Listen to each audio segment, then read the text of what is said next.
Suranışıdan tilerişi tuat. Sokurdan körünüz tuat. Sarandan bir mez tuat. Peygamberden peygamber tuat. Men bedevmen.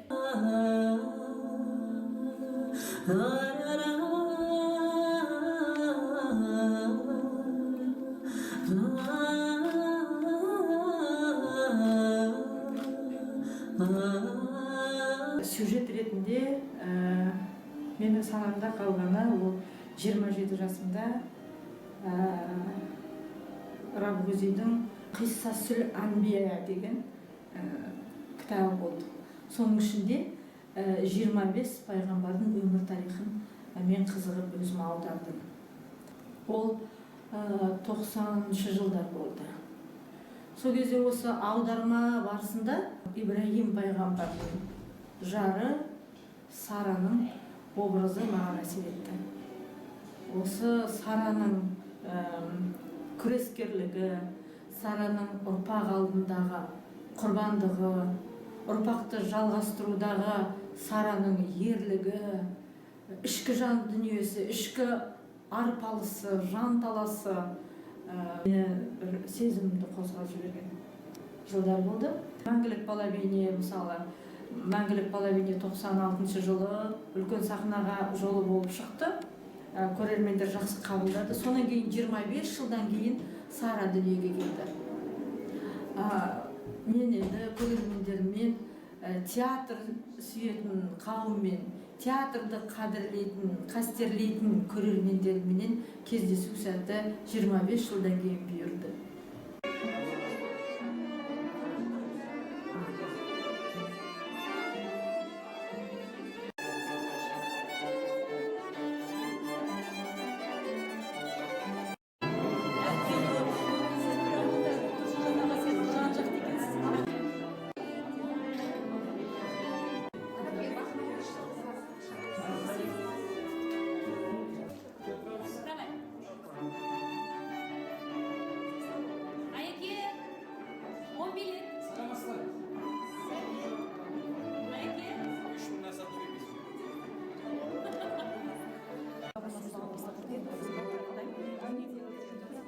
Қалибек Қуанышбаев атындағы театрына мен арнайы шақырған. Роза апайменен бірге жұмыс жасадық. Өте керемет сөз байлығы, енді мәдениеті жоғары адам. Меніңше қазіргі классик. Пайғамбар Ибрахимнің екі әйелі Сара, Ажар Құрандағы оқиға ғой. Тарихи оқиға. Бірақ біздерді қазір не мазалайды? Біздерді мазалайтын қазіргі уақытта біздің Қазақстанда демография аздау, ұрпақ болу керек.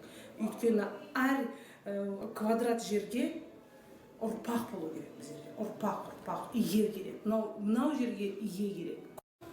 Пайғамбардан пайғамбар туған. Ибрахимнен ұрпақ болмаса, ол Сараның күресі. Жұртқа жеткен жомарттық маған жетпей қалыпты. Жұртқа біткен шарана маған бітпей қалыпты. Тәнімді билеген жанымды ақылыма жеңдірдім. Сөзімді ақылым айтты. Ибрахимге лайық жарды. Ажар, ана боларлық.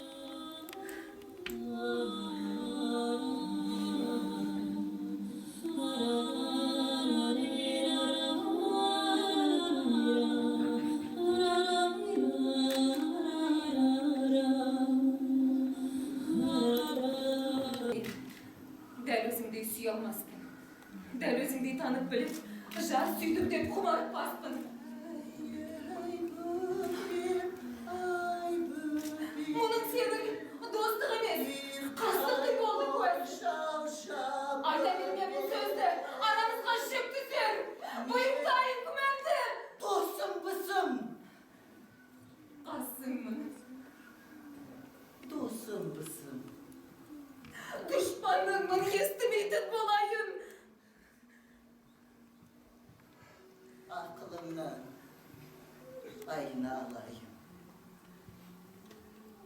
адалдығым ұнайды. Жарымды қисам тек саған ғана. Я, бауырда ем. Сандырақта жалын асты, үздігін тіле. Ұрпақ үшін тілегіңді орында. Орындалмас болса ше!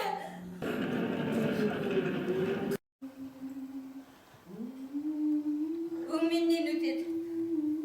Көп қарама мүлік. Жақындасаң жылап қоя береді, әрірек тұр.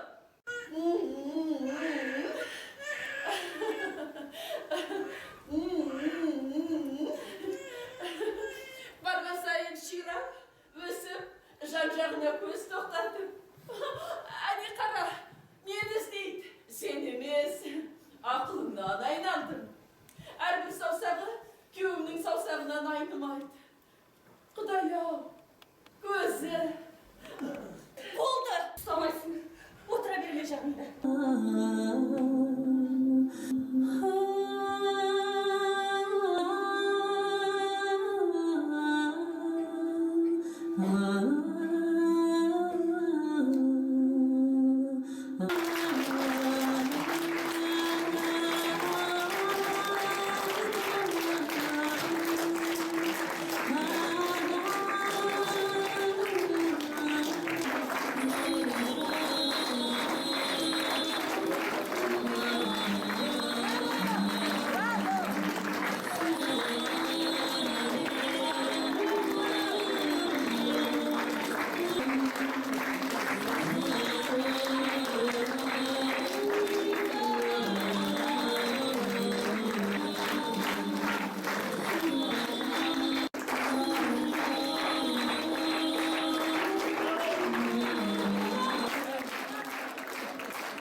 Мырзекеңнен бастап, Ресей шақырынан бастап, Тоқаңнан бастап, сіздерге мыңда бір рахмет. Сергей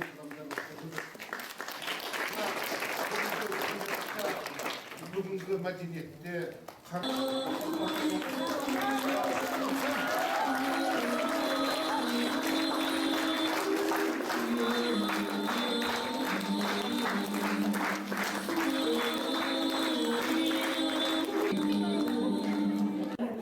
шынымды айтсам, қатты қиналдым.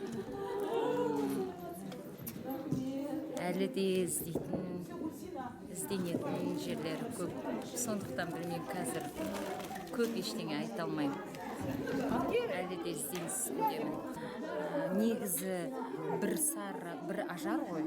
Енді Сара пайғамбардың әйелі болғандықтан пенде ғой, енді әр адам пендешілігін пайғамбардың әйелінен кішкене алыстатып, режиссер тағы да екі кейіпкер қосты. Сол екі кейіпкер мен Бибажар болдым. Тағы да Бикеш деген болдым. Үш Ажар деп жатырмыз ғой, мен сол Ажардың жақсы мінезін ойнадым. Бикеш ол Ажардың қыңырлық жағын. Сара біреу болса, Әзана Сараның адам ретінде кішкене жаман қылықтарын ойнады. Ал Құтана ол кішкене жұмсақтау жағын ойнады. Сонда сахнада үш Сара, үш Ажар ғой. Сара, Әзана, Құтана. Ажар, Бибажар, Бикеш. Міне осы.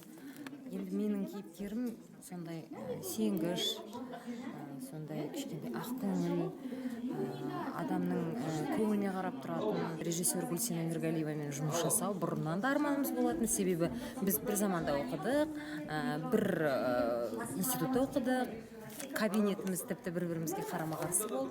Арманымыз болатын жұмыс жасау, бізге бұйырыпты. Менің өз басыма кісімен жұмыс жасау енді кішкене қызық болды. Себебі әйел адаммен бірінші рет жұмыс жасап тұрмын, режиссер. Тағы да бір ерекшелігі бұл спектакльде автор әйел адам, режиссер әйел адам, актрисалар 6 әйел адам, художник по костюмам әйел адам, хореограф, постановщик әйел адам. бүткіл мына жақта бізді бояйтын киіндіретіндердің бәрі әйел адам, тек художнигіміз, суретшіміз мына сахнаны безендіретін ер адам. Енді кеше премьера болды, бүгін премьера болды, халықтың көңілінен шығып жатқан сияқты. Тақырып өте күрделі, идеясы өте терең, философия жатыр бұл жерде. Халықты шақырғым келеді, келіңіздер, көріңіздер. Қойылым керемет, көңілімізден шықты. Қойылым тақырыбы өте өзекті тақырып. Әдемі бір жұп-жұмыр дүние жасаған екен. Сонда Гүлсина қарындасымыз режиссер әдемі қойылым жасаған, маған ұнады. Шымкент қаласынан арнайы осы қойылымды көруге келіп отырмыз. Керемет әсер алдық. Дән ризамыз.